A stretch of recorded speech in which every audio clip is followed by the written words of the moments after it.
Hello, everyone. This is Joe Soro.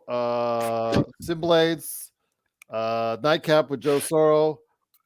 The guy's late for his own show. How bad is that? It's really bad. It is Gerald Glassford, not Joe Soro, and Magic Man Sean Grice. And he Thanks so. doesn't have the charm of a Tony Clifton to be this late. He has charm. No. Okay, all right. But it is, of course, Nightcap with Joe Soro. He says he wants to do a Nightcap, so we did Nightcap, set it up, got everything going. We can't wait for his sorry, but it is, of course, Gerald Glassford. Thanks so much again for joining us on the Nightcap with Joe Soro, recapping the day in the NBA playoffs, talking also as well about what's coming up for the Lakers. They made so much news last week. What will happen this week with the Los Angeles Lakers? We'll talk about that as well. Hopefully, the master of ceremonies will come here soon. Maybe he's actually starting that process on the Texas synthetic turf, Magic Man. But Mm-hmm. two absolutely unbelievable wins by the road teams in a game 7 at MSG and at Denver. Two of the hardest places to play in the NBA. Absolutely unbelievable. I'm going to say right now, the worst choke job was by Denver. I mean, New York had a mash unit, and hearing the news that OG Anunoby, after a couple possessions, started off the game hot, 5 minutes in, had to leave, and you saw he was running like an old man, Magic Man. You could see how badly he was Mm-hmm. struggling from the get-go. He should have not even been out there, even though he was hitting shots early on. So they pulled him. And then you heard the news. My God, it's bad enough Tibbs runs them to the ground. Not only that, Hart had the rib injury. He gutted it out. But then you heard what was in the third quarter, or was it the fourth, when you heard the news Brunson fractured his left I hand. think it was. I think it was. We heard it in the fourth. It happened in the third. Okay. So, yeah. So, again, just my God, just you've got to feel for the Knicks because their luck is almost as bad as the Clippers, and that's saying something. But if you're a long suffering Knicks fan, this will perpetuate and continue going forward. But you got to be happy about what's coming up in the future. Brunson is a star. You guys got a lot of draft picks going forward. You can make a trade away Randall's contract, do some things with it, re-sign Anunoby. And if you're a Knicks fan, the future's looking pretty good. It's just you got to be very disappointed by what happened today. 100%, Gerald. And yeah, it's the future looks bright. Blah blah blah. But you had a game 7 in your own barn. You didn't show up. I mean, Gerald. I don't know why the medical staff didn't have the wherewithal, the foresight, just to go to Tibbs and say, "Oh, geez, not he can't go tonight." He looked Like really to bad. play him You to could play see him 5 minutes. Yeah, you should have known that. he couldn't Even do a at the full morning sprint. shoot around. He was No, running like an old man. and you were risking him re-aggravating or possibly worse Yeah. uh, to that injury, and that's really on the Knicks medical staff and Tibbs. I think in hindsight they should have just went with their starting five from game 5 and game 6 and just rolled with that. I agree. Josh Hart really gave it a go, Gerald. He wasn't healthy either, but he gutted it out. But it was just a bad luck of injuries that stung. And at this point of the year, you have 2 or 3 major injuries. You're not going to win a series. No. It's going to be very difficult to win 4 out of 7 when you have that many injuries. But the Indiana Pacers of all teams, the team that the Lakers beat in the in-season tournament final is now headed to the Eastern Conference Finals. Everybody thinks that Boston's going to have an easy way with it, and I'm not going to say otherwise, but hopefully we can get Boston to work at least hard, maybe to 7 games. I'm hoping that they'll just stretch it out, Indiana, as long as they can. Yes. We I have don't to. have faith in that though. No. I wouldn't be surprised if it's a clean sweep now, Gerald. Given, I was willing to give Healthy, the game. that's the good thing. Yes, yes. Unless Halliburton completely plays out of his mind and is able to have one really good game being checked by Drew Holiday and Derek White, let alone two, I'd be very, very surprised. So I pretty much think it's going to be a Celtic sweep to the finals. Once again, it is the Nightcap with Joe Soro. I'm not Joe Soro, and neither is Magic Man Sean Grice, but great to have you here. The master of ceremonies himself, Joe Soro, is, I guess, on his way here. He said he'll be here in a minute. But Magic Man, the other game on the docket today was, wow, you're up 15 at the half. You're the home team. And I don't know what happened, man. It just, they let it go. And actually, they started off the third quarter strong. That first couple minutes, Minnesota took a timeout, and then whatever happened after that timeout was said and done. That third quarter changed everything, and this has got to be okay. Maybe it's not the biggest choke job I've ever seen, but damn, man, for a defending champion, Magic Man, to do this is really, really embarrassing. And you know what? Michael Malone, it couldn't happen to a better guy. Couldn't have happened to a more deserving, conceited prick. Absolutely. Who's your daddy now? Yep, exactly. Here you go, Michael. Um, you know, karma is what it is, Gerald. I mean, it's practically Newtonian. Uh, the thoughts you have and the thoughts you put out into the world, good, bad, indifferent, always come back and bite you in the ass. Could be 5 minutes from now, could be 10 years from now, could be 20. Eventually, karma comes and bites you, and it took less than a year for it to get Michael Malone. You know, great coach, world class jerk, and you know what? Good on Chris Finch because Gerald, it wasn't that long ago that we were speculating about whether or not Chris Finch was going to get the hook as the Wolves coach. Now he's managed to take them all the way to the Western Conference Finals. So, I mean, it was a hell of a job by Chris Finch to whatever he said in that at halftime. Really inspired the Wolves because they came out. It wasn't at halftime, Magic Man. It was that first time out, because remember, they started off on a bad note. So they started off and they struggled in that first couple minutes of the third quarter.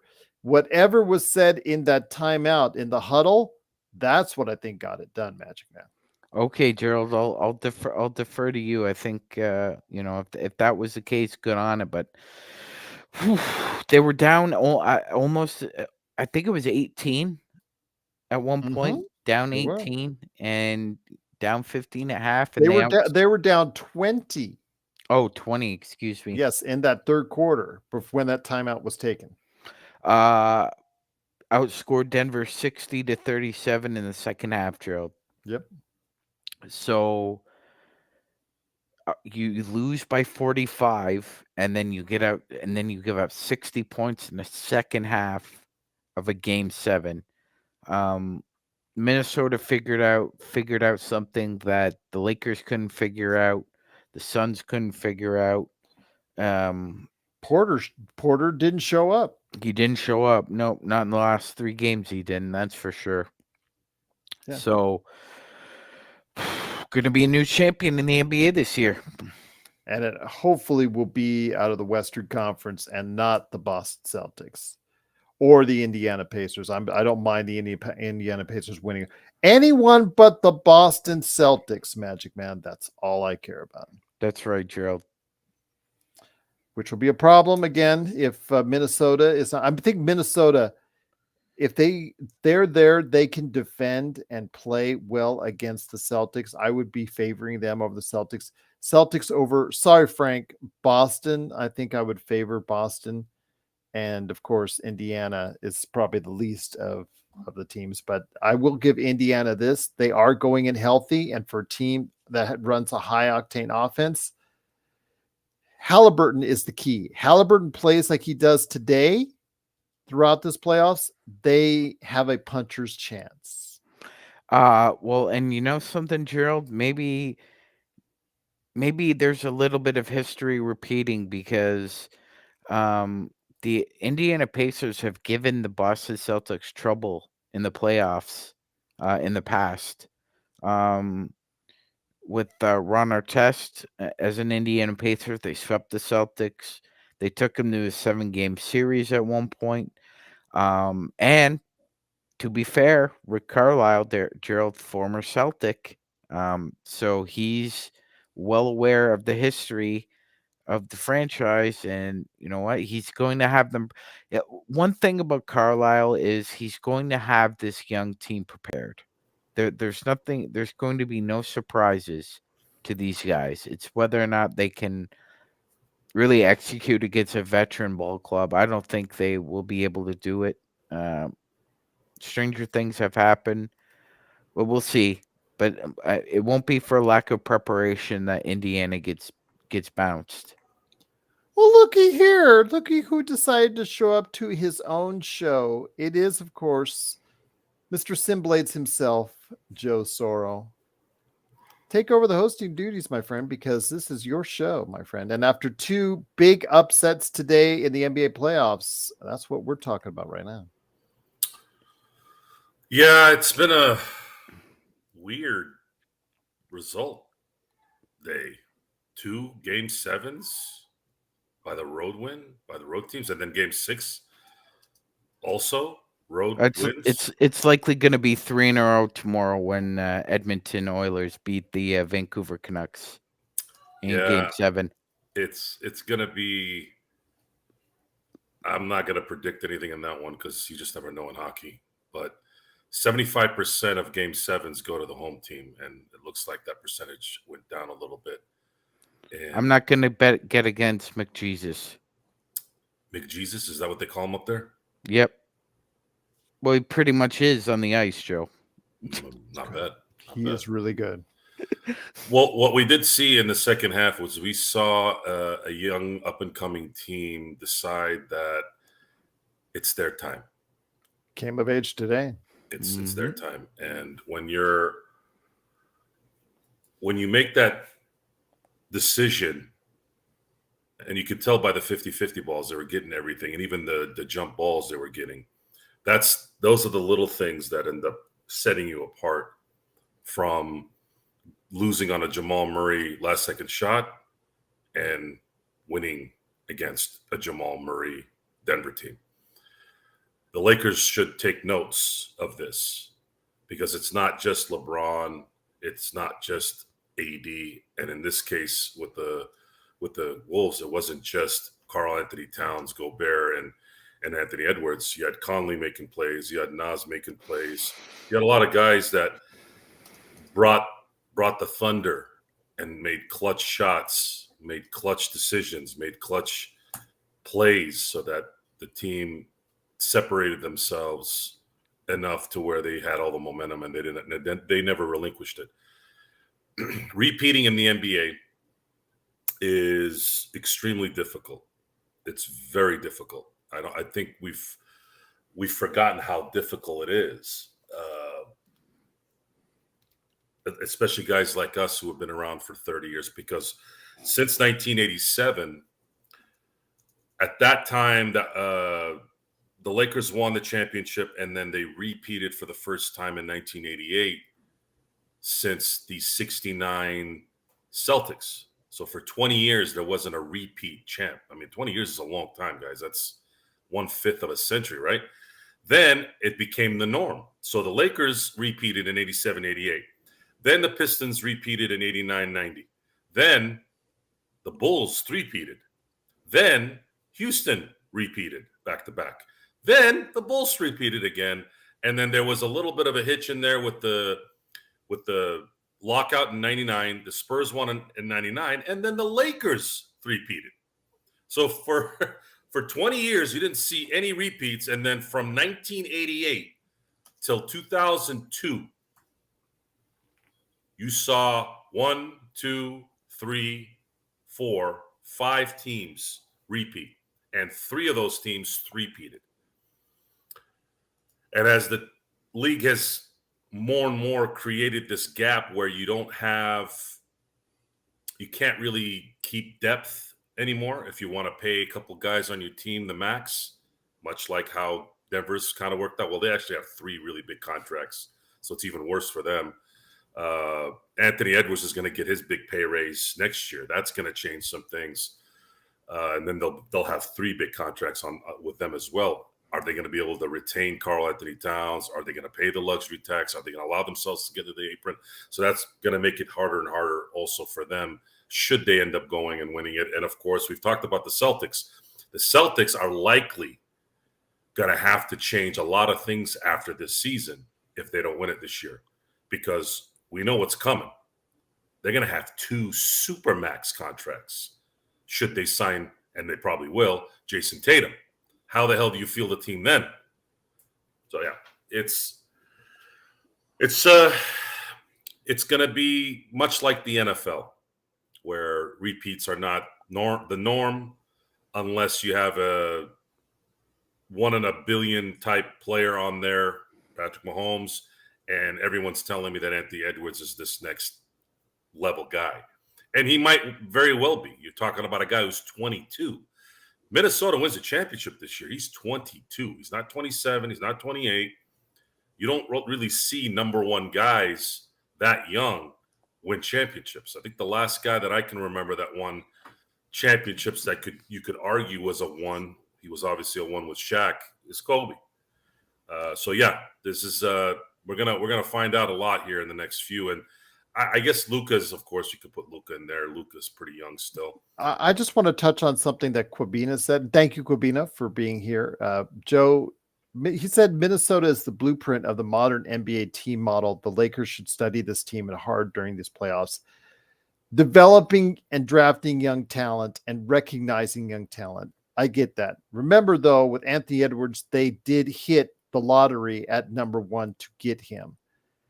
Number 2, was Cat a number 1 choice too as well, Magic Man? Yes, he was. Okay, Yes, he was. Those are 2 number 1. I get, though, the recognizing by Tim Conley of Mike Conley to solidify as far as from a stability factor. McDaniels obviously recognizing his ability. Nas Reed getting him. But Gerald, well, let me just finish this. The modern blueprint, it's going to be really hard, Magic Man, for the Lakers to follow the blueprint when you went out. And I don't know if you, even though they are going to the Western Conference Finals, the Rudy Gobert trade. Not every team will go out and spend that kind of assets in order to go ahead and get. So that part of the blueprint, I'm not sure every team can or wants to repeat that aspect of it. Can I be the devil's advocate here? I thought you were going to say you can be frank, and I'm. The Wolves actually copied the Lakers. You can be frank if you want. The Wolves actually copied the Lakers. It's not the other way around. No, you be frank. Yeah, Gerald, Nas Reed was undrafted. Nobody drafted Nas Reed. He was an undrafted free agent. The Wolves were lucky that they signed him. And he wasn't a known commodity. He had to develop his game. And by the way, he was a free agent a couple of years ago. I mentioned his name on Lakers Fast Break, and nobody said jack about him. And if you don't believe me, folks, go back, look up summer free agency about 2022.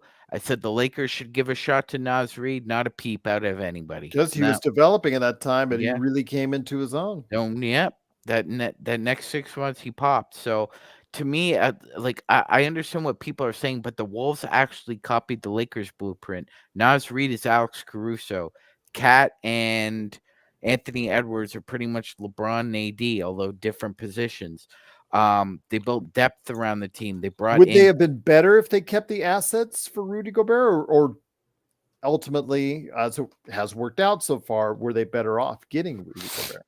Well, I mean, because you saw the good and bad with Rudy Gobert tonight. Yes. Yeah. I mean, hindsight's 2020. I think, we all said, I mean, they should make at least one Western Conference final. Okay. They should make at least one deep playoff. We all said that too. Go back and look, ladies and gentlemen. We all said that they would be a pretty good. We thought they would be a fairly good regular season team. Not sure about their playoffs, but in order for this trade to pay off, they needed to make a deep playoff run or two. And ultimately, they have. Gerald, I think they likely wouldn't have beaten Denver without Rudy Gobert. Okay.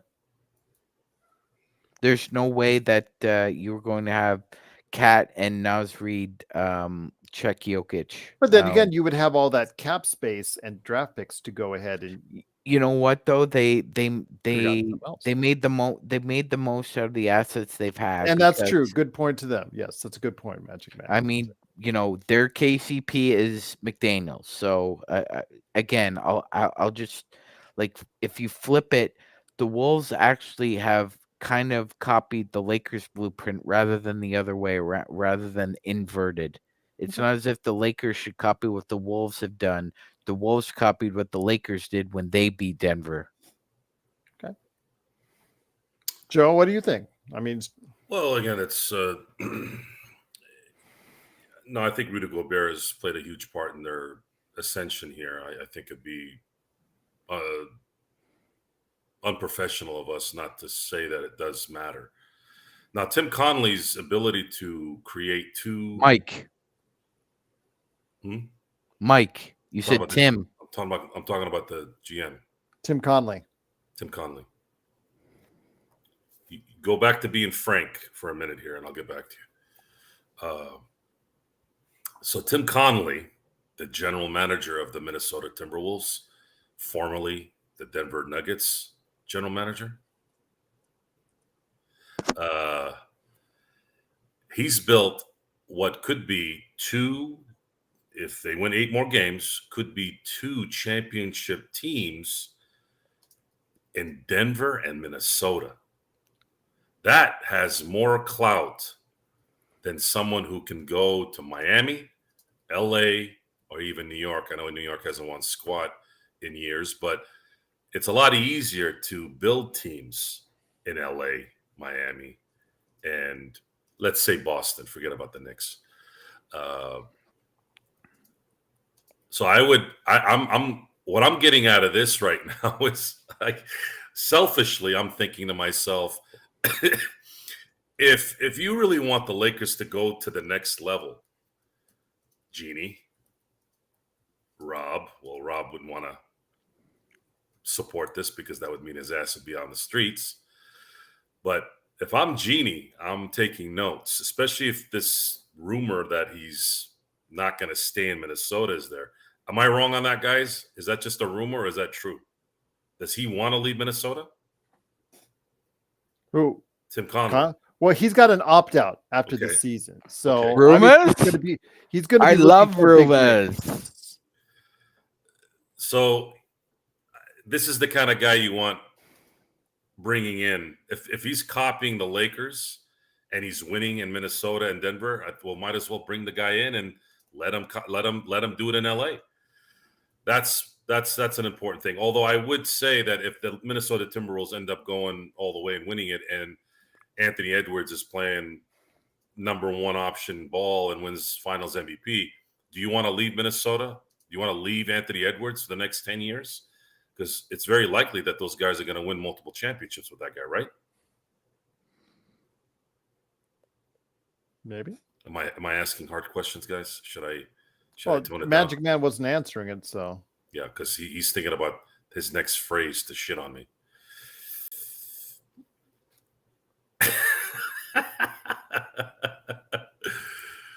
That's not the way. There was no pleasure taking. There was no pleasure right now. Oh, we should be low key, Joe. I'm not though. I don't like doing that. Oh, fuck you then. No, I'm not doing that. No, I'm not gonna sit here and go neener. These guys beat us. How does that make us look?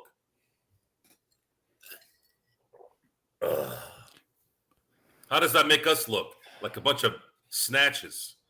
Oh, they beat us. They kicked our ass. And now we're happy that they lost? No, I'm not happy. I'm not going to be happy until the Celtics lose because I'm It's hard still to worried. to Michael Malone. It's hard to repeat, bitch. It is. It is. And it's going to get harder and harder the more the NBA continues to make it hard for players to leave and for players to, I don't know, get picked up in trades and stuff, right? And by the way, I'm your friend. I don't shit on you. I just bust your balls. Well, there's a subtle difference between the two, I guess. Yes, there is. Okay. You like somebody when you bust their balls. You don't shit on somebody you like. You shit on somebody who deserves it. So So again, I'm gonna go back to my hosting duties here. You're listening to the Lakers Fast Break Nightcap with Joe Soro. I have Sean the Magic Man Grice here, as well as Gerald Glassford.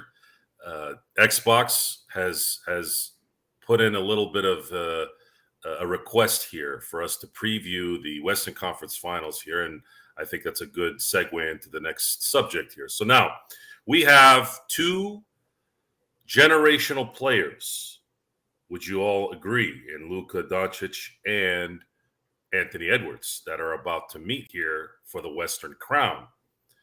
Which player will go to that next level? A lot of us are probably watching this and going, I think it's going to be Minnesota because they probably have the more complete team. But then are we not giving Kyrie Irving some credit on the success in Dallas? Will Kyrie turn into arguably the greatest ball handling shooting guard of all time in this series with Luka playing Luka ball? Maybe we should wait a little bit, folks. We don't know if Dallas won't kick it up a notch here. So I think this series should be a competitive one. I do think, though the Wolves should take it. And what do you guys assess on that? Do you guys believe that this could be a really, really good series, or do you see Luka's issues with the refs and Kyrie maybe finally hitting the wall being the likelihood here versus Minnesota? I think that when it comes right down to it, Joe, the matchups for Minnesota, sorry, Frank, but they do favor Minnesota. I just think right now, Anthony Edwards, I mean, there's so many players, so many guys, so many players can go on Minnesota, can play on Luka Doncic and Kyrie Irving. The other way around, they don't have it quite as good as far as the number of players that can effectively guard Anthony Edwards. So, I mean, all depends on their offense. If their offense is clicking, yeah, I don't think Dallas. I'll answer your question in a minute, Joe. Gerald, please put on the screen what I just want to share. Hold on, I was telling Cool Bro when the season starts for the Lakers. So. George Karl, fuck you. You bitter bastard. You are the biggest Laker hater I've ever seen in my life. And I hope you're whining and bitching and moaning and crying, George. You 71-year-old bitch. I am sick of your shit, George. You run your mouth. You've been running your mouth for years. You, sir, are one of the biggest pieces of racist crap I've ever seen walk through the NBA. You talked down to Carmelo Anthony about him being black and Puerto Rican. You talked about Kenyon Martin's mother when you shouldn't have gone there. And now it's come back on you because a couple days ago, you just couldn't help yourself running your mouth about AD and LeBron. George, F you. F you. And as far as the Wolves and the Mavs go, right now I'd favor the Mavs. I think that's 6 or 7. But, it's very close. It's very close. Carmelo Anthony's Puerto Rican? Yes. Yes. I didn't know that.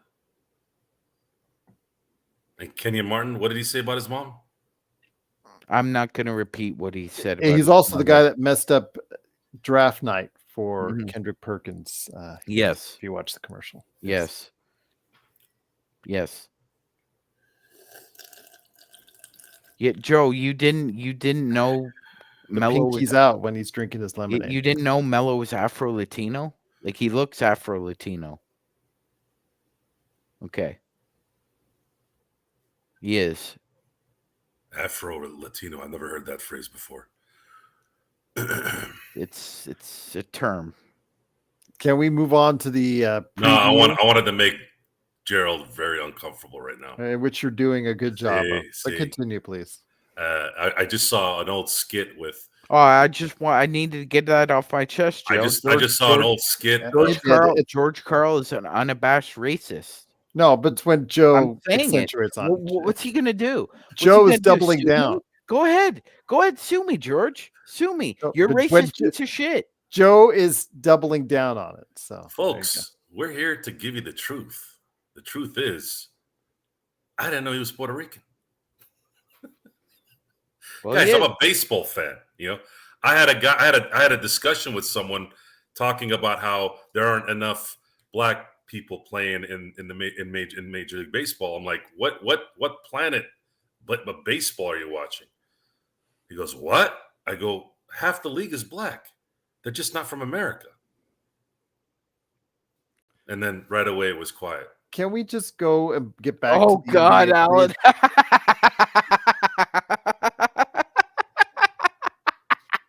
So I was gonna say there was a funny skit. What you guys probably have seen it. Will Ferrell playing Harry Carey, and his guest was Jeff Goldblum. And Jeff Goldblum's very professional. He can usually stay on character. And Will Ferrell, towards the end of the skit, would go to that kind of quiet that you just saw, and Jeff finally broke. And that's, again, I mean, Gerald's not Jeff Goldblum. I mean, come on, Gerald cracks at at moment's notice. So it's not the same. I'm doing it now. And George Carl isn't the first Denver coach to have this problem either. Dan Issel is also a racist, and he blackballed. That is your opinion. That is actually going to be put in the chat. It's in the description there. Yep. Dan Issel is a racist. He's the one who blackballed Mahmoud Abdul-Rauf from the NBA because Mahmoud Abdul-Rauf refused to stand for the national anthem. And this was before Colin Kaepernick ever did it. And Dan Issel punished Mahmoud for having an opinion about the national anthem. And I'll get off my soapbox, Gerald, but it needs to be said. Lakers, fast break, the nightcap with Sean Grice and Gerald G. Glassford. Is that better, Gerald? It's not my middle name, but okay. Wendell, right? It's not Wendell. So. Oh, okay. Anyways, it's going back to Xbox's request. What's your middle name, Joe? Millhouse? Yes. Going back to the preview of the Western Conference Finals, what can we expect from Dallas in terms of guarding Anthony Edwards? They're not going to put Luka on him. They're not going to put Kyrie. Are they going to put Hardaway Jr. on him? Who's going to cover Anthony Edwards? Because if you don't, he's unguardable. Jones Jr. Yeah, Jones Jr. likely covers him. Yeah. He's the only one with foot speed enough to keep up with him, but he's unguardable at this point. It takes a whole team to guard him. Okay. Denver was successful when they double teamed him. That threw him off his rhythm. So the negative here, unfortunately, for us I'd say Minnesota's probably the only team out of the remaining four that we can see play more than just 3-point happy offenses. We're basically going to see, especially in the Eastern Conference Finals, we're going to see how many three-pointers, probably 40, 45 from each the Celtics and Indiana. And then Dallas is going to be shooting threes left and right. And then Minnesota, what happened in the second half? The last quarter and a half, I should say. What did they do that worked? And we said it during the telecast. go to the basket. Go to the basket. And they did that over and over and over again. And you know why, guys? You know what? Where it helped? It helped because Denver got tired. Denver has been playing like this for a good amount of years now, and they keep going deep and deeper and deeper into the playoffs. At some point, you're going to probably hit the wall, especially when you're playing against 22-year-olds who can run all day versus, let's say, 30-year-olds, right? 28, 29, 30-year-olds. Guys, the edge goes to Minnesota for the remaining 4 teams. Why? Because those guys can actually get to the basket. And if they win the 50-50 balls the way they did tonight, as long as no one gets injured, it's very likely that Minnesota should win the next 8 games and take the title.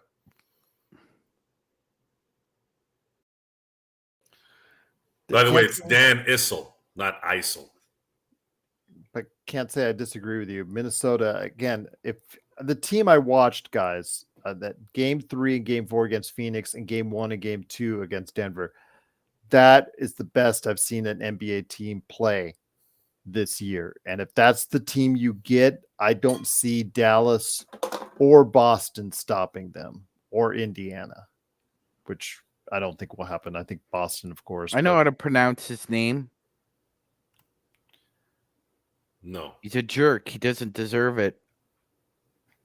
Sean Grice, you should have heard what he called Mahmoud Abdul-Rauf. Let's not go there, please. Yeah. I'm just saying. Frank says, I think this is my show. I decide where you go. No, well, it's the Lakers fast break. Well, go ahead. That's It is the Joe show. That's right. Well, he was late, though. He was late. Okay, so it is Gerald's show tonight. Well, no, I was just going to ask, do you have a pre-workout meal for your hot yoga, Sean? Yes, I do. According to Endorphin, it's asking. So, and then Frank goes, the Mavs are going to let Ant go off and shut down the rest of the team. Do you think that'll happen, Joe? Because we did see Cat struggle at times during the course of the series. Karl Anthony Towns there's a reason why he hasn't won since he's been in the league since 15 until recently. He's not a number 1. He's a okay number 2. You could almost say Cat and Gobert trade back and forth on who's the 2 and the 3. A lot of times I'd rather have Naz Reid out there than Cat. Cat just doesn't. I can't explain it, but his aesthetic. The aesthetics with him don't look good, and his execution, the way he moves, just feels very, very Lurch-like. And I don't know what's bailing him out other than maybe really good coaching. And you can say Anthony Edwards and some of the guys on this team that are scrappy, that are able to kind of offset that. But I'm not a fan. I would even, honestly, I know you don't want to do this. Let's say if they do win it all, do you break up this team and maybe think ahead a little bit with Karl Anthony Towns? Because there's plenty of teams right now that need somebody like him, and maybe get something back, maybe get 2 or 3 players back and some capital, and then really form this team around Anthony Edwards where it's bona fide. Like right now, if a couple things don't go Minnesota's way, we don't know if they win the series. I don't know. Maybe I'm not a fan of Karl Anthony Towns, but that could be something that you'll have to probably look into. Who won the Nuggets game? Jeremy, did you just get here? Remember, he's in Australia. Oh, Minnesota won Game 7 in Denver. So we had 2 Game 7s won by the road team. Sean, or Frank, Sean, whichever name you want to call yourself. My name is Sean. Don't call me Chris. Anything else. Chris. My name is Sean. Okay, so Sean, when was the last time we saw 2 road wins in a Game 7 in the same playoff? Take it away. Let's see if you can remember.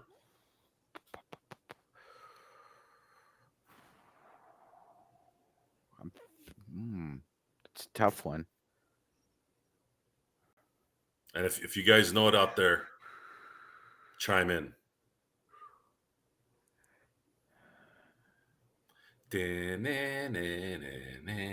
For once, he is the trivia master.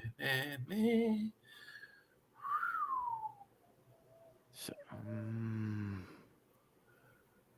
Dun, dun, dun, dun, dun. There's no time limit, so you're okay. Jeremy, it was close, but not really. Once Minnesota took a 6-point lead, it was kind of like close for a minute, and then boom. Then it was, you could tell that the Denver just couldn't make shots to finish it off. is it 04? No, Lakers won in the game 7 in LA. As a matter of fact, the Lakers have only lost once in a game 7 at home, and that was the 69 finals. Okay. I think the reason why we don't remember is because I don't know if it's happened in recent history. I'm trying to think. I don't think it has. So we'll have that answer soon. We're going to get our statisticians out, our little mini statisticians that you guys don't know about, that's never on the show, that you've never heard their names. We'll find that out. In the meantime, let's talk Eastern Conference Finals now. Why does Gerald think that this series is going to end quicker than it should? What do you mean? You think that it could be a sweep for Boston, right? I said that. Oh, I'm sorry. You Sean said said that. Yeah. Mhm. So why I do said you I'm think? hoping they'll stretch it out to 6. Why do you think it could be a sweep? You don't think Indiana could scrap their way against Boston? No. They are fully healthy. Because I saw them. I mean, Knicks have a lot of fervor. You know, I mean, they got beat up, but Indiana looked like tonight. They looked like a team on a mission. And you know how Boston kind of gets lackadaisical, especially in game 2s, right? So let's say Boston wins game 1, Indy wins game 2. They go back to Indiana. I don't see Indiana losing both games at home. So this thing could go 6-7. I'm going to say that right now, especially if Indiana takes one of those games in Boston. So does this mean, and JSJ brought up a good point in the chat, let's not forget this, bringing it back to the Lakers, Joe and Sean. Don't call me Frank. Does this mean that Mika Nori could be more in the running for the Lakers, John? I don't think so, because his personality wouldn't mesh with LeBron. Okay. He would hold LeBron accountable. That meeting would have to take place when he has that meeting. He would have to be sitting there with LeBron. We've discussed this already. Sit LeBron there. If Rob knows what the hell he's doing and Jeannie knows what the hell she's doing, you sit him with LeBron and you go, Coach, I want you to ask LeBron any question you want. Z says Adelman is better than Mika. Well, maybe not right now. He does look like he's better. You know, the word better is an interesting word in the NBA. I mean, they're both very successful. There are a lot of coaches that are better than successful coaches in the NBA. But what ends up being the difference is, how does that coach connect with their stars? Micah might be a better coach than Adelman, or Adelman might be a better coach than Micah. But will one of those guys be better at communicating with AD or LeBron? That's the key. So Micah is a abrasive type of personality. Is LeBron going to get butthurt in December when he complains about a call that didn't go his way and leaves his players in the lurch and then gets yelled at by Micah? Is he going to go back in the locker room and subliminally send stuff out on Twitter with little emojis and then go talk to Rich Paul and tell him, hey, Rich, go say something over here in Louisville, Kentucky, so everybody gets the message? Is that how it's going to work? That's the question you got to ask. Z says that Adelman's better than Micah because of his post offense specifically with Jokic, that they catered an offense around him. Okay. So let's use that. I'm Uh, glad you brought that up. Joe? Go ahead, Sean. Sorry. Yeah, we have the answer. It's For the last time two road okay. teams won a game 7. It was 2016. So it was Cleveland. Mhm. Cleveland in the finals. Yep. And then the other one was The Jazz beat the Clippers at Staples. Thank you. Mm. Thank you. That's a good one. And I'll remember that forever. Clip's gonna clip. Clip's always gonna clip. We're never gonna stop cooking as long as we're breathing, Gerald. So I really like Lawrence Fishburne as an actor, but him playing Doc Rivers and not having the gravelly voice added onto it, I don't know. I really like Ed O'Neill. I'm gonna be so disappointed in that performance. It's just Lawrence Fishburne with Doc Rivers haircut. It's gonna really be like Ed it's gonna be O'Neill. hard because Ed O'Neill is he's a gem. He And is. you're gonna have to hate him. I know. That's what I'm not looking forward to because I Yeah, love Ed that O'Neill. man. But we were By the way, one of the most accomplished martial artists around, Joe. Donnie Ed Yen? O'Neill. Oh yes. Don't go down a dark alley and think you could take on Ed O'Neill. Well, Ed O'Neill is almost 80, folks, and It doesn't matter. You never tell. Let me say this before we go on to. He can move like a ninja. I'm gonna say this before we move on to Z's comment because I want to discuss the Adelman offense a little bit and why it would be an asset for the Lakers, especially AD. Ed O'Neill went to bat for Christina Applegate back in the early 90s when they were just constantly trying to get her to lose weight. And he got so sick and tired of the BS. He said, if you guys don't get off her back on this, I'm going to quit. Ed O'Neill was getting paid $500,000 an episode towards the end. $500,000. Now, the Friends crew gets a lot of the pub about making $1 million per episode, but and Friends had a much wider audience. Ed O'Neill was so good on a controversial show, even for that time. To be paid $500,000 was huge. And the fact that he was putting that on the table and saying, you don't stop doing this, I'm out. It's just one of the few things where Ed O'Neill has put his mark in not only the business, but also the people that he's supported around him. And if you need proof, there's a really cool clip. It's like a 30-second clip. I don't even think it's that long, where when Christina Applegate was doing a show called Jessie after Married with Children ended, he showed up to surprise her, and the scene was her coming through the door, and then he opens it, and he wasn't playing Al, but you kind of did, where you been, young lady, like that kind of thing. And instantly she started crying and gave him the biggest hug you could ever see. So on that note, just wanted to show you guys, we were talking about Mike Malone earlier. I want to show you Nick, by the way. Thank you, Nick, for sharing that. Thank you, Nick. I don't know if the sound will come out on it, but here goes. Let me show you the good sportsmanship, quote unquote, of Mike Malone. How hard is it just to absorb a loss like this after going ahead by 20? Next question, man. The season's over. That's what's hard. Fuck being up 20. The season's over. You don't understand that.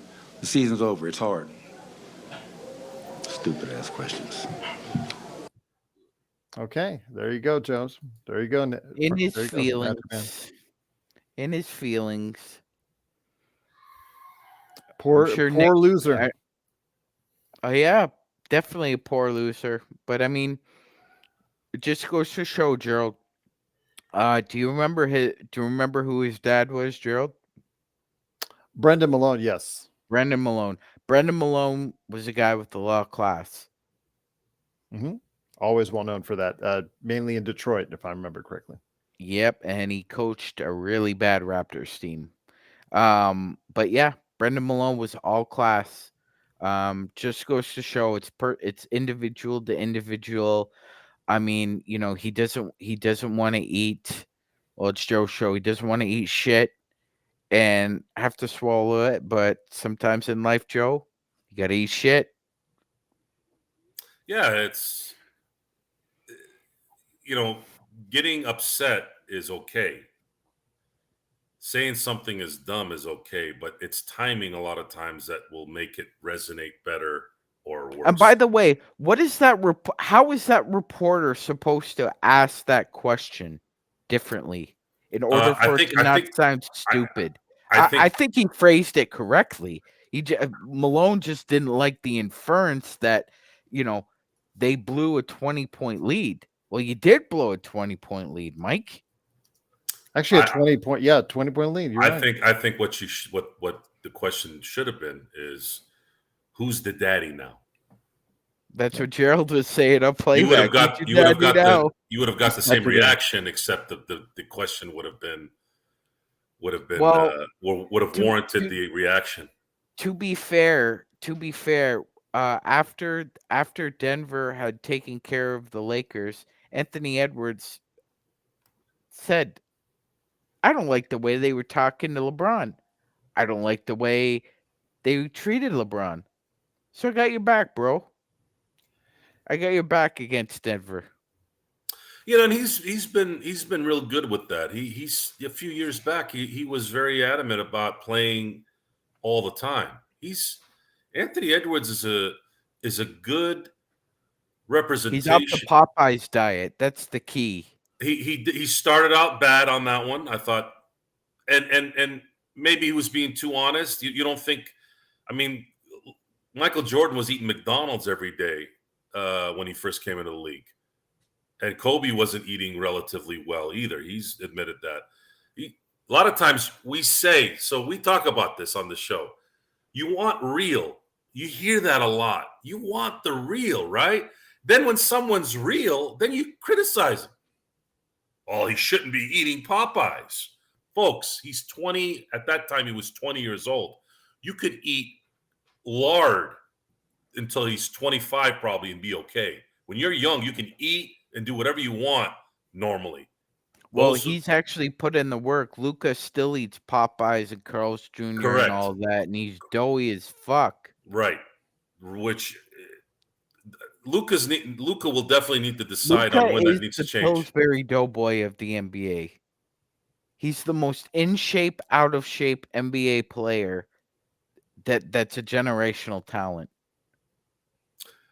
He's going to have to change his ways if he wants to play another 10 years at this level. And I think, well, maybe walk away from the table.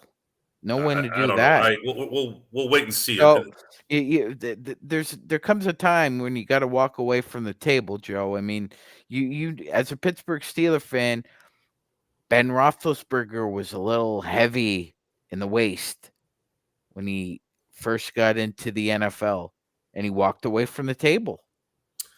He did, but then he went back to the table, walked away, back to the table, walked away. Ben Roethlisberger, when you create a quarterback, when you at least for the first 90 years of the NFL, now every quarterback needs to look like Patrick Mahomes, right? But when you build a quarterback, you build them like Big Ben. You build a 6'5", 6'6", 250-pound, 250-pound my ass. 250-pound quarterback. Like he might have been 250 his rookie year, but I don't think so, folks. That guy has big bones and was big. Dude, all you got to do is look at him. He did the Letterman show twice after the Super Bowl wins. Letterman is 6'1" and narrow. I thought Letterman is taller than that. I think he's 6'1". They've said he's 6'2", 6'3". He's 6'1". You could tell he's 6'1". Thought it was He was sitting next to Letterman. Letterman looked like a boy. looked like a little boy next to him. No one really understands how big that guy was. There are two guys that I've seen live that are bigger than in real life than they are on TV. Number one, Shaquille O'Neal. Shaquille O'Neal, the TV doesn't do him justice. It's a gigantic human being. I never got a chance to see Yao Ming, unfortunately.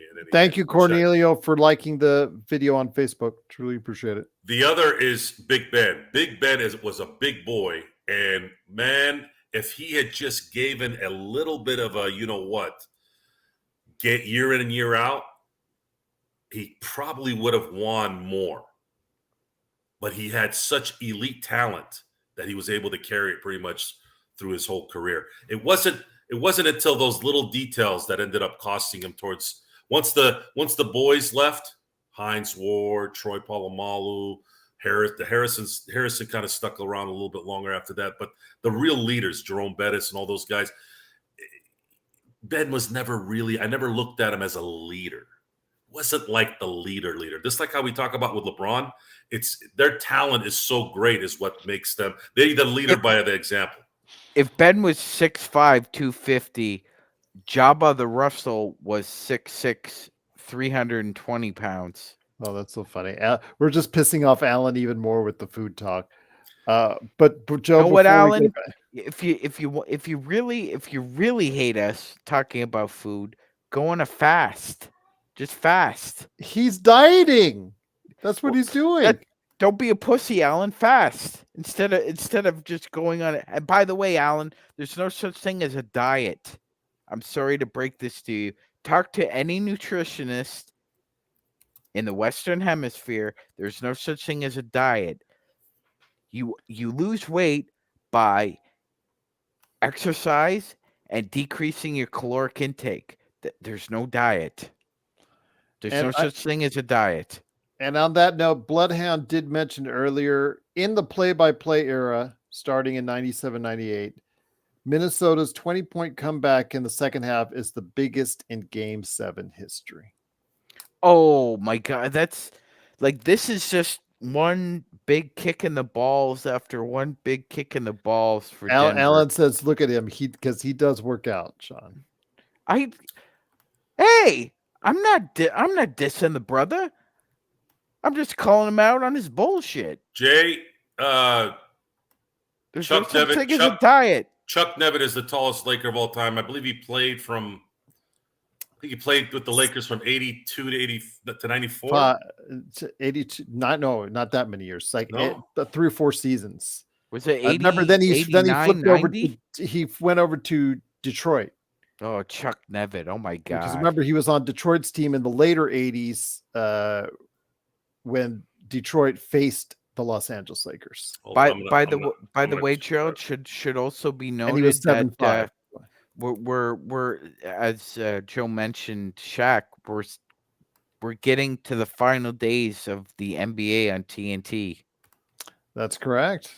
Very well possibility. We don't know 100% for sure, but NBC, Comcast is going to make or also as well, of course, Peacock.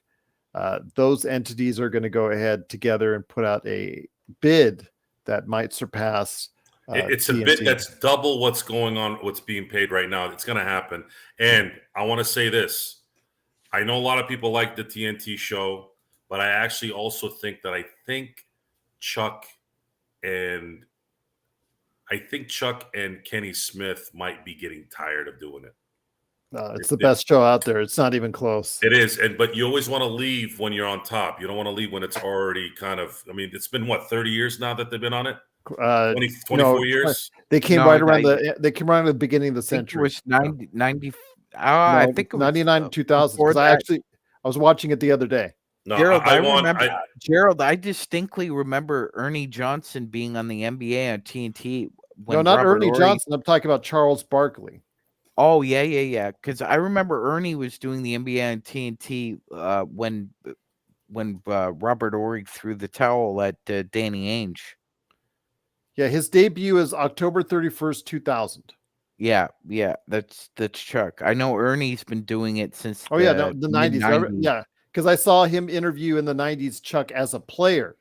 When Mhm. I think he was there as a guest analyst at the time. So yes. I think they're worried about the people behind the scenes that they're not going to be working. That's the problem. Because those guys are the machine there. I know that TNT's got a lot of money, Joe. That production staff will get taken care of. They just flip over to CNN or selfishly, I've been waiting for the NBC to get the NBA back for a long time. It's time. I cannot wait. He wants that John Tesh music. I cannot wait with the lights on the court when they play that for the first time since 2002. It's been 22 years. The Lakers repeated the last time that happened. We know what it sounds like, Sean. Gerald, do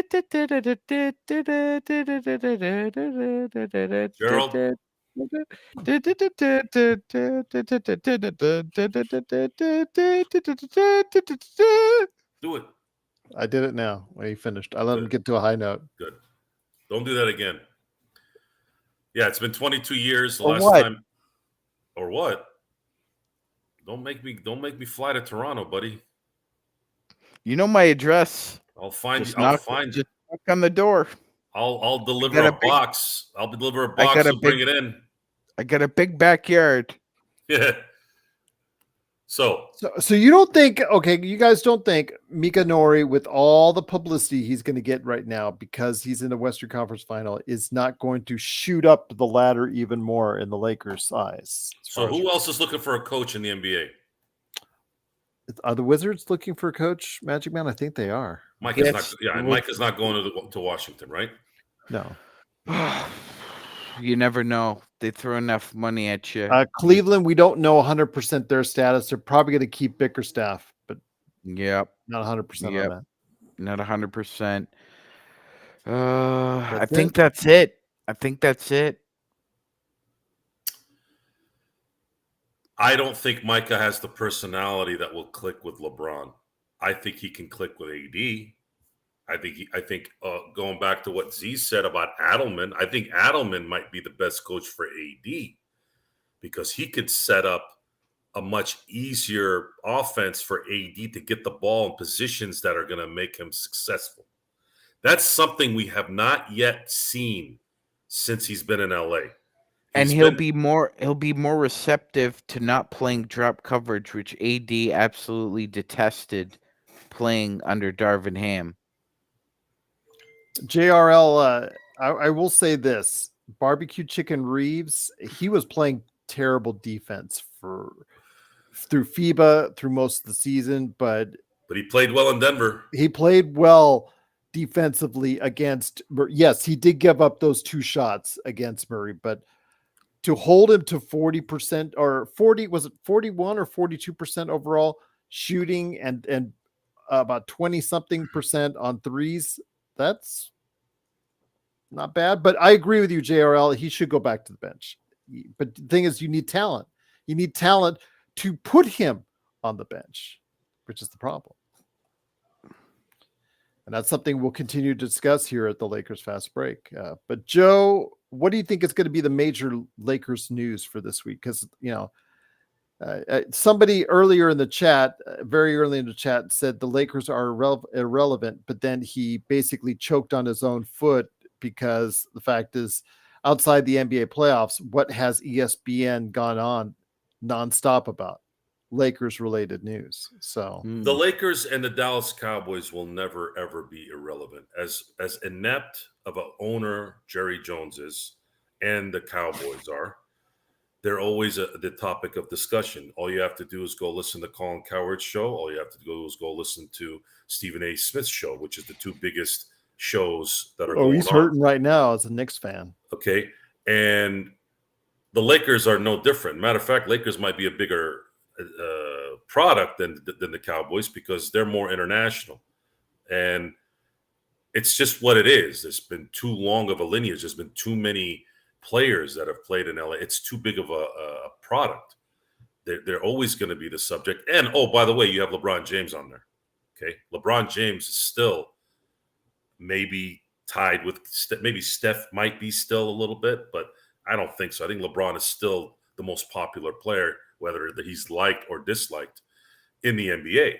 So you have LeBron, the most popular player in the NBA, and he plays for the most popular team in the. I mean, come on, guys, wake the hell up a little bit. This is how it works. The Lakers right now are even more of an attention situation because they don't have a head coach. You don't know what's going to happen with LeBron, really. I mean, we do, but people who don't pay attention like we do don't. How do you know what they're going to do in the draft? You don't know if they're going to have that draft pick, right? Yet, likely, but we don't know yet. What are they going to do in free agency? Are they going to go after Trae Young? Are they going to go get Spider out of Cleveland? Who knows, right? And then on top of that, we have to figure out what they're going to do with a certain family member. So now what? There's a lot of subjects here. There's a lot of subjects to talk about. Do people want to really talk about the New Orleans Hornets and Brandon Ingram? No. Do they want to talk about Charlotte? No. Do they want to talk about Atlanta and how they have the first pick? No. They want to talk about LeBron, Lakers, and what they're going to do. Why? For two reasons. When the Lakers win, Laker fans are huge. They're everywhere, right? We pile on. The other is the people who hate them are going to talk to them. When they lose, we're going to talk about them as Laker fans. And then the people that hate them are going to talk even more about them. That's just how it works. It's what it is. You're on mute, Magic Man. And by the way, you made a good decision putting yourself on mute there, Magic. Thank you. Hold on. You're off mute now. Yeah, Gerald, this is hilarious. Post that. Post what? That is freaking hilarious. That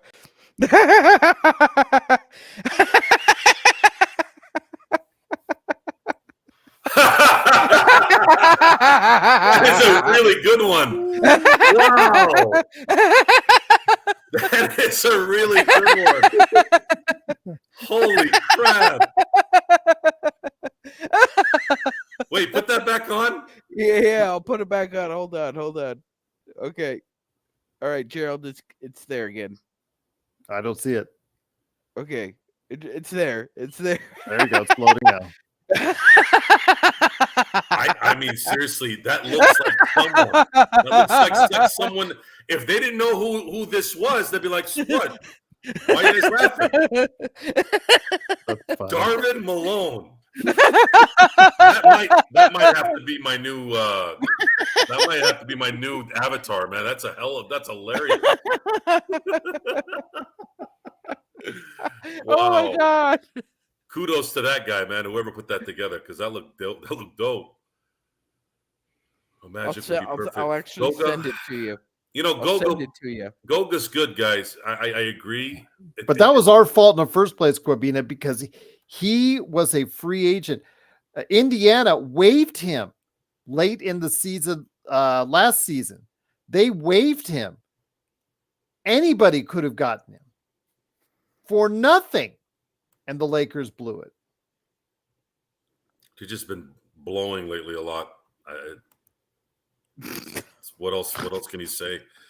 But talent evaluation from Rob stinks. It's bad. It's bad and it's stinky poop.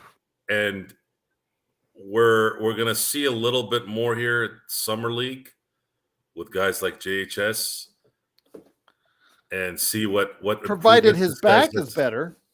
You have a 20-year-old who's got back surgeries already. What happened there? Sitting on the bench too long. I think the irony in the fact that you didn't draft Cam Whitmore due to possible injury issues, and then you draft a 19-year-old, 20-year-old now who had back surgery. Anyways, you're listening to the Lakers Fast Break Nightcap, folks. I have Sean Grice here, the Magic Man, and Gerald Glassford with his what is that shirt you're wearing? It's from the Las Vegas Pinball Museum. A great place to go, right there on the Las Vegas Strip, right across the street from little pump up for the show there over there at the pinball place. Maybe one day we can make it official. It's a lot of fun going there. Good. And then the next step here is we've discussed a little bit of the Eastern Conference Finals matchup, where that could go. Obviously, we've talked about the Western Conference Finals matchup. The end game is anything but the green. And until that's done, there's always going to be this uncomfortable feeling here for the next month. We have a month right now to see likely. I guess Indiana could upset Boston, and it wouldn't be a surprise to me, but it's not likely. So I'm gonna. I haven't been predicting these games very well. Apparently, I road wins in game sevens coming back from Pale 20. Fox was kind enough to let us know. Well, how would you have predicted that Denver wouldn't have won at home, to being the champs, up 20 in a game 7 at home? I just don't. This is an anomaly. I don't think we'll ever see that again. A 20-point lead at home in a game 7. I don't think we're going to see that, at least not for a very, very long time.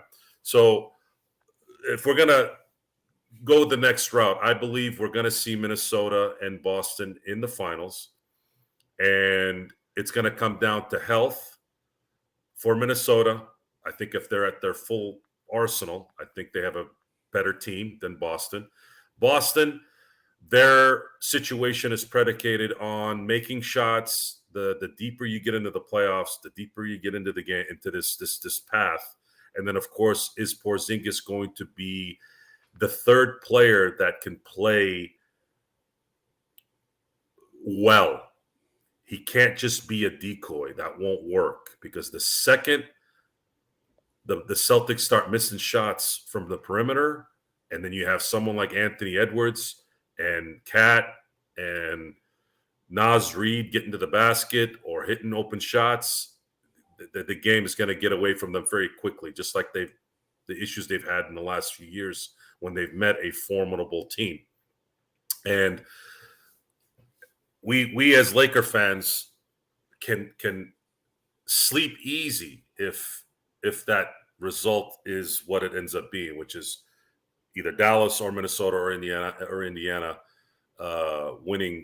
beating the Celtics. So then at that point, we can get this year out of our heads and not have it really be affected, because the issue right now is 17 to 18. And it's not likely the Lakers are probably going to win a championship with the LeBron AD team anymore. But we have to endure this issue, because what's the result? The Lakers don't have enough talent to regroup, to go back to the drawing board and restart. They don't have that. They don't have that kind of capability. And so we have to be realistic as fans and support what's happening here by crossing our fingers and basically saying there needs to be some luck going our way here in the draft, should we keep the pick, free agency, and then maybe by some luck, if there's some way they can get a third guy in here that could supplement AD and LeBron during the regular season and be that guy in the playoffs, then maybe there's a chance at a run here. And that's where we're at this point. But I was saying to, because Pale said, see, this is where you guys are getting ahead of yourself. So he's chastising us. You were talking Denver, Boston, and how they would match up. It's Indiana, and they're serious. Well, we're here every single day, virtually, Pale. So we got to continue the discussion, and we go what we think is going to happen. If you think Indiana has a serious chance of beating Boston, I said in the chat, come on down to Vegas. You'll make some huge money on it if they win. Because Vegas doesn't think. I've already seen the odds when I was out earlier. No, but seriously, let's be honest, guys. Did anybody think Denver was losing tonight in the second half? No. This was weird how this happened. And New York fell apart physically in game 7. And they had actually already sort of been broken down. I mean, they already lost Randall. I know, although I think the team was playing better without Randall, so I won't use that as an excuse. But Josh Hart not being able to play that, which was if you knew OG couldn't go tonight, you knew he couldn't go this morning, and you shouldn't have actually put him out on the court and risk him either aggravating what he already had or even worse. So at least go to your betting app, Pale Fox. I mean, there's some money on it. If you feel that strongly on it, you're going to win some money if Indiana wins. But you know what, Gerald? At least we're willing to have an opinion and At least we say we're stick wrong by when it. wrong. Yeah. And the thing is, when we're wrong on the Lakers, Magic Man, that usually will benefit the Lakers and make them a better team. When we say, "Oh, this is a Yes. bad player, he stinks, it shouldn't be playing." Well, if this player, whoever it is, let's say it's Max Christie. Let's say Max Christie does become a good rotational player, guys. Even though Joe has said he's not an NBA player, I said he'll probably be a rotation player somewhere else. You know what? And if he does become a good player and makes us look like we got egg all over our face, Magic Man, guess what happens? The Lakers benefit from it. So we don't lose either which way, Joe or I'd Sean. rather be wrong though. Yeah. I'd rather be wrong and him be I'd a rather good Max player. Christie jump 2 levels. Yeah. It's not about being wrong. It's about analyzing what you see and going, yeah, this is probably likely what's going to happen. We want him to be wrong when it comes to Max Christie. We want him to be a player for the Lakers. Sandman, that's not true. He would have had more playing time if he could play more consistent ball. You can tell, guys. You can maybe factor in coaching too. That's another thing that maybe wasn't done correctly or done well, which we're not going to argue against that. That's for sure. But then again, it's talent, guys. Talent can trump, especially at that age, can trump bad coaching a lot of times because you got to hit your open shots. That's not coaching. Hitting open shots is not coaching. Being out of position, sure, maybe you're not being coached the right way there, but talent can make up for that sometimes too.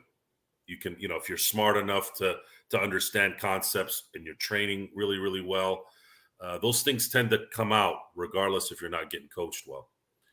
Max needs to call up Rich Paul so Lakers can give him the THT treatment. He needs to get stronger. Hey, THT's the free agent this year, isn't he? I will check. I will check. Do you bring him back? Oh. I think that was Ham's coaching was really bad, guys, and I'm not just saying that because he's gone or we're trying to blame somebody. It was we've seen bad coaches coach in LA. He is an unrestricted free agent and he's only 24, Joe. Byron Scott, Luke Walton, Mike Brown. Mike Brown did coach well though, from what I saw in 2012, and I'm on record saying that loss against Oklahoma City in that playoff run, Kobe and Pau crapped the bed in that series. They made some bad plays in that series that cost them. It wasn't Mike Brown. But the problem is, just like anything else, you can't just have one good season. You got to be able to continue to get better. And unfortunately, that team tuned out Mike Brown. And when I say good coach, bad coach, there's different types of bad and good coaches. I don't believe Mike Brown is a bad coach, but he was a bad coach for that team. Darvin Ham is a bad coach for any team. Just want to get quickly off the subject for a second because Magic Man, I wanted you to see if you would pay some respects to Mr. Raider, Jim Otto, who passed away today. Yeah, it's sad news, Gerald. If you were going to put together a list of the 5 greatest Raiders of all time, Jim Otto is on everybody's list. Other than probably Mike Webster, you would have to include Jim Otto as a top 2-3 center of all time in the NFL. He was the roughest, toughest dude that Al Davis ever drafted, and that's saying something because he drafted Jack Tatum, he drafted Howie Long, he brought in Lyle Zato, he had Ted Hendricks, he had a lot of crazy tough dudes, and Al always had a special fondness for Jim Otto. Jim not only represented what it meant to be a Raider on the field, off the field, he played it to the hilt as well. Never had any regrets about playing center in the NFL.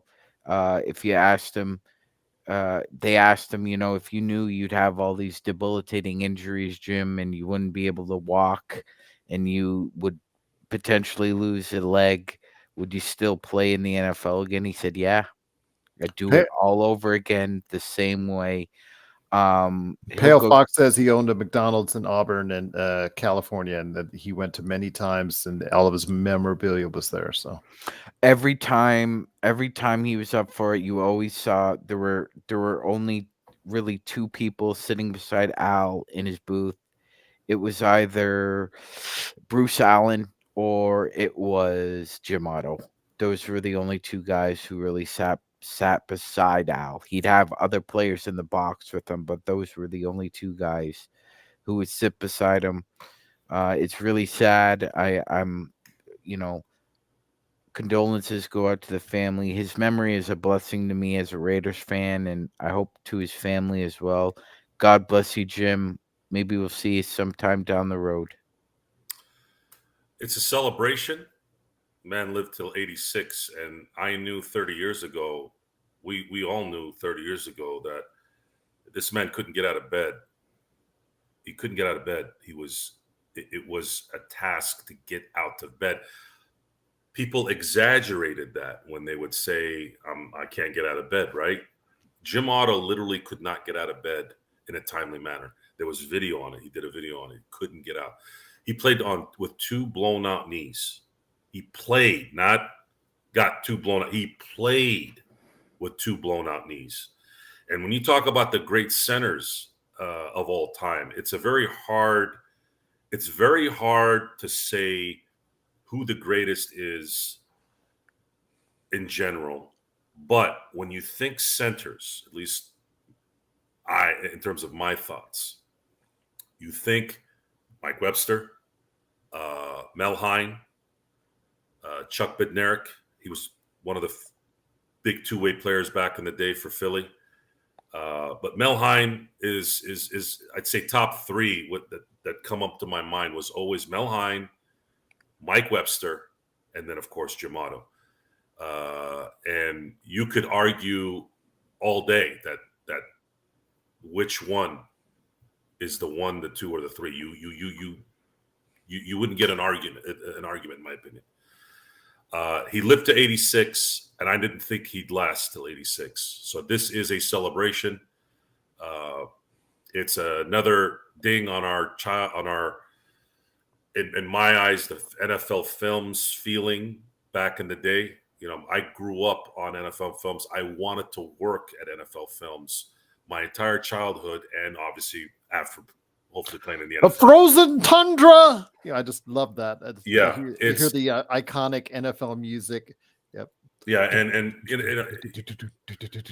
Steve Sable being the iconic figure in the telling of the story of the NFL. Jim Otto played a huge part in that. That 70s era when television really started to come into its own. The reason why the NFL became what it became was the assistance of Ed and Steve Sable, and then of course the artists who were the Jim Ottos, the Al Davises, the Lombardis, the Steelers of the 70s. That era, why is it so great? Because it's an era, as my dad used to say, because he grew up in the 70s, he goes, it was truly the era of freedom. It truly was the era of freedom. And you have the era of freedom, and then you have the era of something new, something advanced, and it's something that everyone loved. People watched NFL films. They watched those bloopers. The bloopers were funny. People didn't watch football, thought those bloopers were funny. And Gerald, I know we have copyright issues, but just for a couple seconds here, this is for Jim Otto.